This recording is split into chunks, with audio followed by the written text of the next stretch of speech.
Para pecinta Buya Uci Turtusi yang dimuliakan Allah, di bulan suci Ramadan umat Islam melaksanakan puasa sebulan penuh. Dari mana asal-usul puasa sebulan penuh? Mari kita bersama simak penjelasan sang guru besar Buya Uci Turtusi tentang asal-usul puasa sebulan penuh. Nu mantak ieu puasa 30 poe atawa sabulan kunaon emang ieu sasakalana. Inna abana Adam alaihi salatu wassalam, sanyana Kangjeng Nabi Adam bapa urang kabehan alaihi salatu wassalam, lama akala begitu anjeunna ngadahar buah khuldi nu dilarang ku Gusti Allah, langsung ku Gusti Allah ditegur, bakia min jawfihi miqdaro salasina yauman, di jero beteng nyesa 30 poe. Ya Adam, hai Adam, turun mana? Eta teh akan dilarang, teu meunang di deketan, teu meunang di dahar, ku anjeun dirobak, turun. Turunlah Kangjeng Nabi Adam. Nu dibawa ku Kangjeng Nabi Adam ti langit ti sorga opat. Nomor kahiji daun, sebab pakaian eta kabeh kena dicopot ngan ampok-ampok doang. Nomor kedua kulit, iyalah nu pake beber ampok-ampok. Nomor katilu aya madu sacakslak dibawa ku Kangjeng Nabi Adam. Nomor kaopatna ieu adalah getah ambar. Opat Kangjeng Nabi Adam mawa ka dunia. Gitulah dongeng Kangjeng Nabi Adam. Langsung turun di India, ngusruk Kangjeng Nabi Adam sujud. Sanggasa sujud ku Gusti Allah diantepkeun bae satungtung eta buah nu aya di beuteung aya keneh. Beak-beak 30 poe. Seueuh 30 poe. Ya Adam irfa. Hei Adam, tanggah. Tah dihampura dosa saenggeus teh kahitutkeun, kaisingkeun, kahitutkeun, kaisingkeun 30 poe ka 40 poena bersih, maka Kangjeng Nabi Adam ditarima tobatna. Tah dumadak urang ge kuari 30 poe dibersihan ke ditungtung tanda ditarima tobat menang Lailatul Qadar. Anu mantak Gusti Allah nitah puasa emang kumaha kitu eta? Nu mantak Gusti Allah nitah puasa lantaran ieu manusia titah deket ka Gusti, sebab cak Gusti Allah aing nyieun sia supaya dedeketan jeung aing ke di akhirat. Mun sia deket jeung aing ku aing dibere tempat nu indah, dibere tempat anu mulia, dibere tempat sebagai penghargaan deket dak anjeun ka kaula sorga. Di mana anjeun jauh ka kaula, ku kaula bakal dibere tempat di neraka sakitu janjian. Nu mantap Kangjeng Nabi tugasna basyirau wa nadhira. Hiji ngabubungah sorga, dua nadhirun nyingsieunan neraka sakitu bae. Geus tugas kiai geus sebagai warasatul anbiya sakitu bae. Tuturkeun Kangjeng Nabi, lamun Kangjeng Nabi diberi tugas basyirau wa nadhira, atuh kiai nage kuari sebagai warasatul anbiya kudu basyirau wa nadhira. Dudukeun di jalan surga ieu. Di jalan neraka ieu Golkar ieu. Udah itu dulu. Ulah sembarangan. Babagi tugas kiai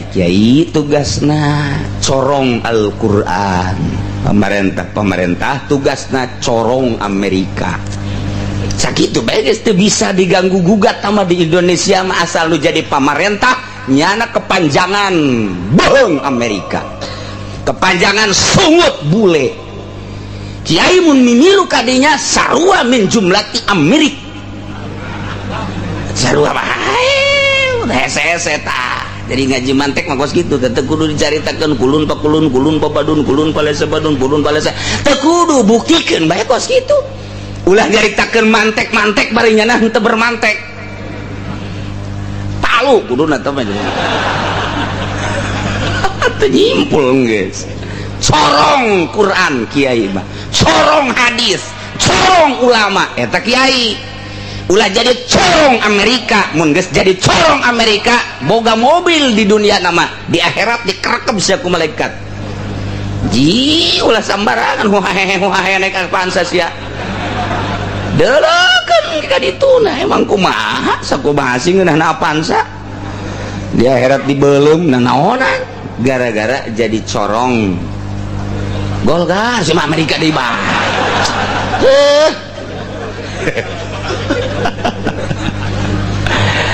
atuh nun teu bae ngan hampir kitu bae kabeh ieu mah keur carita kasimpulan di henteu teh kitu bae di henteu teh ge kula mangan sakadar ngabejakeun doang pedah Kangjeng Nabi basyirau wa syahidaw wa mubasysyirau wa nadhir kumaha kitu kieu lazatud dunya arbaatun kalazatan dunya aya opat sakadar opat kanikmatan dunia hiji at'am dahar dua wasyarab nginum tilu wal jima'u jima sek nomor kaopat naon molor sakitu gue perhatikan sebagai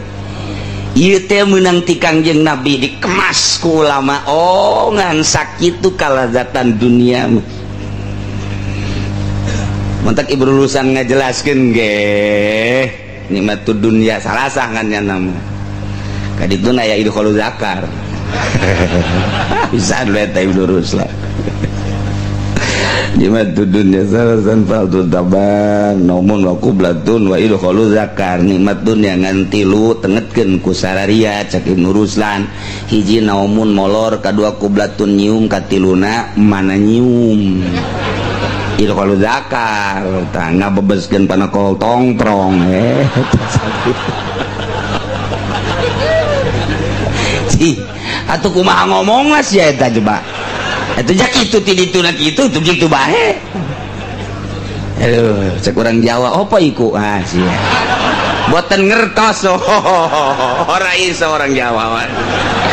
ya wis gue lulu dah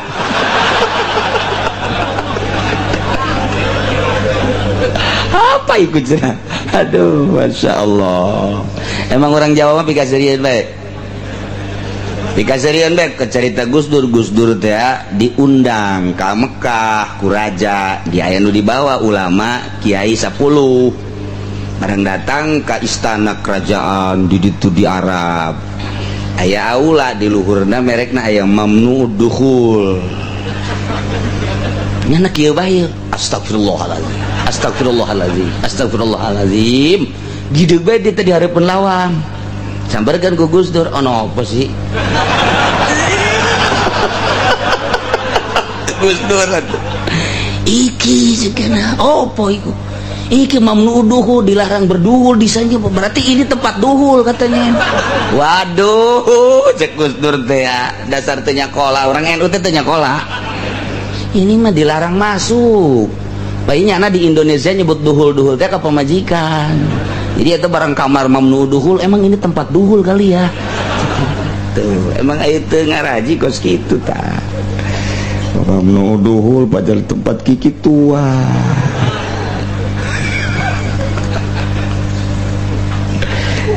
nah hiji dahar dua nginum hartina to'am teh kadaharan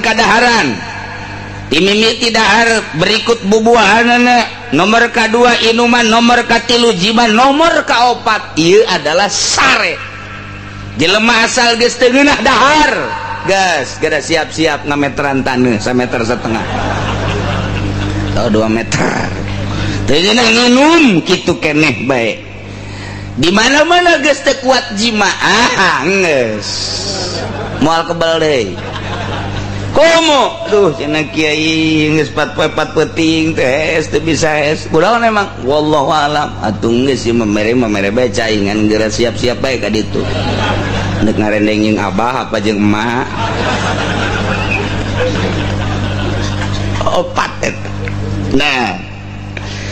ternyata begitu diteliti fa innaha hijabun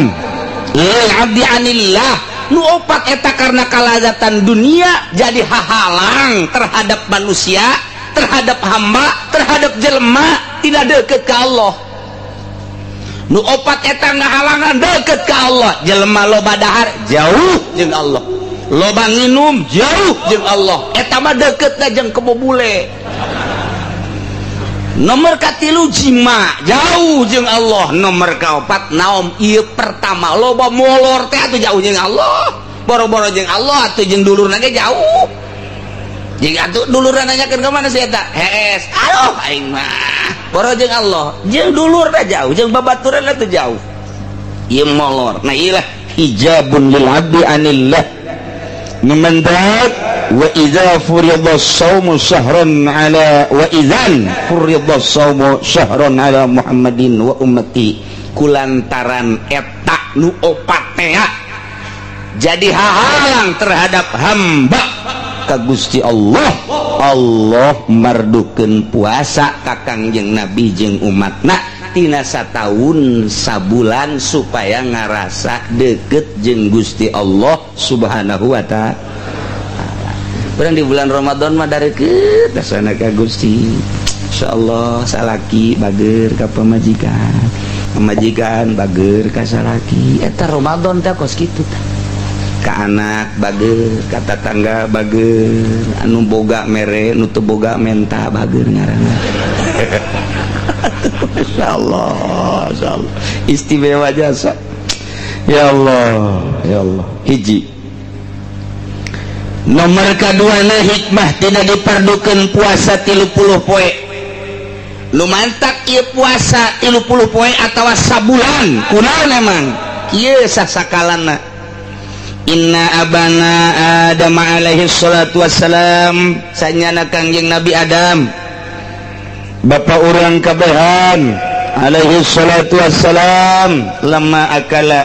begitu anjeunna ngadahar buah khuldi nu dilarang ku Gusti Allah langsung ku Gusti Allah ditegur bakia min jawfihi miqdar salasina yauman di jero beuteung nyesa 30 poe ya Arab hebat hai Arab turun maneh eta teh akan dilarang teu meunang di deketan teu meunang di dahar ku anjeun dirobak turunlah Kangjeng Nabi Adam nu dibawa ku Kangjeng Nabi Adam ti langit ti sorga opat nomor kahiji daun sebab pakaian eta kabeh kena dicopot ngan ampok-ampok doang nomor kedua kulit iyalah nu pake beber ampok-ampok nomor katilu aya madu sacak-cak dibawa ku Kangjeng Nabi Adam nomor kaopatna ieu adalah getah ambar opat Kangjeng Nabi Adam mawa ka dunia gitulah dongeng Kangjeng Nabi Adam langsung turun di India ngusruk Kangjeng Nabi Adam sujud sanggasa sujud ku Gusti Allah diantepkeun bae satungtung eta buah nu aya di beuteung aya keneh beak-beak 30 poe seueuh 30 poe ya Adam irfa hei Adam tanggah tah dihampura dosa saenggeus teh kahitutkeun kaisingkeun kahitutkeun kaisingkeun 30 poe ka 40 poena bersih maka Kangjeng Nabi Adam ditarima tobatna tah dumadak urang ge kuari 30 poe dibersihan ke ditungtung tanda ditarima tobat menang Lailatul Qadar aduh Masya Allah nikmat biasa menang Lailatul Qadar baca-baca teu kudu ngaburinya bae Lailatul Qadar mah urang ieu timiti puasa teh cedah dongeng na batur mah ngaburinya belah langit segala rupa Lailatul Qadar lain ku kitu bae Lailatul Qadar lain eta pamajikan haju seuri ge eta Lailatul Qadar aduh Gusti aing puasa teh dibere Lailatul Qadar aing ku Gusti Allah kunaon pamajikan nu biasa manyun bae seuri bunga teh Lailatul Qadar anak cium tangan biasa nama anak geus kieu bae naon ieu bah martil ya katarang abah ya katarang abah tapi bulan puasa mah cium tangan eta ngaranna Lailatul Qadar komo haju SMS-an jeung jahe mah eta mah neraka jahanam teman Masya Allah karim tuh iyalah hikmahna nu mentak Gusti Allah nipah puasa ka Kangjeng Nabi sareng umatna salasina yauman bilayaliha tak urang mudah-mudahan diberi sehat ku Gusti Allah diberi jag-jag ku Gusti Allah diberi daek urang ibadah ka Gusti Allah sehingga benar-benar urang menang ridho Allah subhanahu wa ta'ala. Diriwayatkan dina disarakeun puasa teh kieu innallaha ta'ala khalaqal aqla sanyana Gusti Allah ngadamel akal begitu didamel eta akal ku Gusti Allah cak Gusti Allah ya aqlu aqbal akal madep fa aqbala akal madep ka Gusti Allah semoga cak Gusti Allah ya aqlu akal mungkur anjeun akal adbaro mungkur nurut jasa akal cek Gusti Allah ya aqlu man anta wa man ana saha anjeun jeung saha kaula cek akal anta rabbi wa ana abduka dhaif Gusti pangeran abdi ari abdi mah hamba Gusti anu dhaif cek Gusti Allah ya aqlu ma khalaqtu khalqan a'azza minka kaula teu ngadamel makhluk nu leuwih mulia tibatan anjeun sebab anjeun mah geus ngaku jasa begitu ditanya man anta wa man ana anjeun teh ngajawab anta rabbi wa ana abduka dhaif istimewa akal mah nyaho posisi eta akal nyaho tempat eta akal beres yes maneh ku kaula didamel makhluk nu pangmulia-muliana cicing maneh akal bakal diterapkan di manusia maneh akal ya sukeun ka manusia-manusia nek urang ieu aya akalan nyaho posisi akal memang kumaha kitu akal nu sampurna teh nyaho posisi kumaha nyaho posisina mun kopiah dipake di luhur ku akal kan sapatu dipake di dieu di handap hiji waktu sapatu dikahulukeun kopiah dikasukukeun wah akalan wah akalan teh geus kitu ngaran pamajikan ku urang dihormat pamajikan urang ka urang ngahormat akal hiji waktu pamajikan urang ku urang ditoler-toler aya rangdang ora ku urang dimulyakeun haji kurang akal atau luhur teuing ka akal kitu bae terus beres Gusti Allah ngadamel akal summa khalaqallahu nafsa Gusti Allah ngadamel nafsu ku ari baqala lah cak Gusti Allah akbil nafsu mana panjen falam tujib begitu digerokeun sia nafsu tali akbil ka dieu maneh ka dieu menghadap tetep bae nafsu ngabuageun bae ngabuageun eta bahasa hebat ngabuageun geus pohara jasa tangga baget jadi gak baget batu geus teu robah saeutik-eutik acan ih atuh cicing bae Masya Allah semoga lah tuluy ngomong deui Gusti Allah aya nafsu akbil kadieu tetep bae falam tujib ngabuageun buandel teu daek madep ka Gusti Allah jeung teu daek nembalan-nembalan acan iyalah nafsu itu satu mana didinya baik tapi ditanya cek Gusti Allah sumagala lah man anta wa man ana nafsu sahanjeun saha kaula jawab faqalat ana wa anta tuh kula mah kula Gusti mah Gusti wah eta kakarak dijieun we geus kos kitu nafsu tah geus babagi jeung Gusti Allah teh ya Allah ya Rabbi lah nafsu namantak fa'adzabaha binari jahannama mi'ata sanatin lantaran kakarak dijieun geus buang kawalah nafsu mah ku Gusti Allah langsung di kana neraka jahanamkeun 100 tahun digodog ta nafsu teh digolotrokeun nafsu 100 tahun di neraka jahanam geus digodog 100 tahun summa akhrajaha kakarak dikaluarkeun eta nafsu tanya deui ku Gusti Allah nafsu man anta waman ana sanjeun saha kaula kakarat pajabat sunya ngajawab bari leuleus Gusti ana-ana wa anta geus digodog 100 tahun masih ana-ana wa anta kene bae ieu bangka warajasa nafsu mah masyaallah pohara jasa teu bisa digodog ku seuneu. Nah, cek Gusti Allah coba dek dilunakeun ieu nafsu teh ye. Summa ja'alaha finaril jumi atasana. Kuari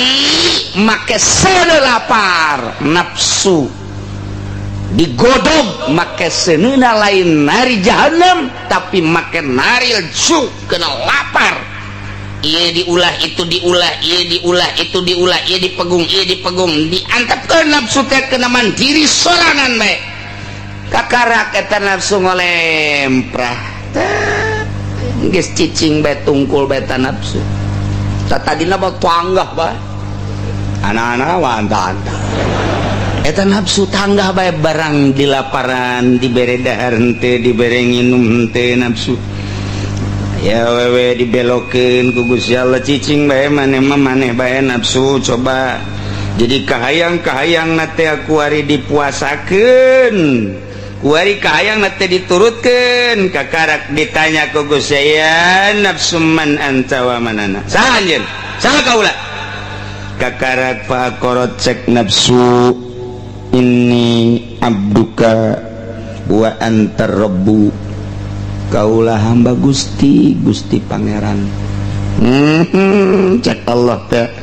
orenganan maneh mah supaya ngaku ka aing pangeran teh oreng kudu dikosongan beuteung sia nafsu geus satu kuari mah kieu bae lah wajaballahu alaihi wasallam bisabab dzalik manusa ku aing deuk dititah puasa supaya lunak nafsu nu aya di diri manusa tah kitulah nu mantak urang titah puasa teh aya nafsu geus di jero puasa ieu nafsu urang teh ulah dikepar bae ulah dikepar bae lempang dalam bonteng suri geus ngalirik we ya nafsu tah aya nafsu atuh nafsu teh ngaharep ka Gusti Allah di mana-mana buka nya bonteng suri nya kopi nya teh manis nya susu atuh begitu tarawih teh daek menghadap kereknya natu tarawih nage milihannya nanu 11 di mana oi tarawih nu 11 di mana tuh di masjid itu yuk urang ka ditu lah di dieu mah 23 pape neangan nu 13 neangan nu 11 barang datang ka ditu geus alhamdulillah nafsu gara-gara bonteng suri tah